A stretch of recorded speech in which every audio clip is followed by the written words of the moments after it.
Morning எழுந்த உடனே பசிக்கிற மாதிரியே இருந்தது. ஃபஸ்ட்டு காஃபி போட்டு குடிச்சிட்டு அதுக்கப்புறம் வேலை செய்யலான்னு சொல்லிவிட்டு ஃபஸ்ட்டு காஃபி போட்டு குடித்ததுக்கப்புறம் தான் வேலை செய்யவே ஆரம்பித்தேன். ஸோ ஒரே ஸ்வீட் கிரேவிங்ஸாக இருந்தது. ஸோ தேங்காய் பர்ஃபி செய்யலான்னு சொல்லிவிட்டு அதுக்கு தான் ரெடி பண்ணிகிட்ருந்தேன். மார்னிங்கே எல்லா வேலையும் முடிஞ்சிடவே தேங்காய் பர்ஃபி செய்யலான்னு சொல்லிட்டு ரெடி பண்ணிட்டேன். தேங்காய் பர்ஃபி செய்கிறதுக்கு நான் துருவி வச்சுருக்க தேங்காவை நெய்யில் ஒரு 4 நிமிஷம் போட்டு நல்லா வதக்கி எடுத்துக்கிறேன். லைட்டாக கலர் மாறுற வரைக்கும் வறுத்து எடுத்துக்கிட்டேன். நான் இப்போ அதே பேனில் 1 கப் தேங்காய்க்கு 1/2 கப் வெல்லம் சேர்த்துருக்கேன். 1/4 கப் தண்ணி ஊற்றி ஒரு 5 மினிட்ஸ் கொதிக்க விட்டுக்கிட்டேன். ஆல்ரெடி நான் ரெடி பண்ணி வச்சுருக்க தேங்காவை இந்த வெல்லத்தோடு சேர்த்து நல்லா தேங்காய் ட்ரை ஆகிற அளவுக்கு மிக்ஸ் பண்ணி எடுத்துக்கிட்டேன்.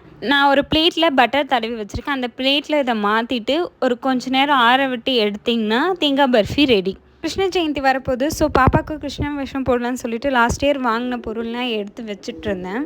உங்கள் வீட்டு லிட்டில் கிருஷ்ணருக்கு நீங்கள் என்னெல்லாம் வாங்கியிருக்கீங்கன்னு கமெண்ட்டில் சொல்லுங்கள். இன்னொரு வீடியோவில் பார்க்கலாம். பாய்.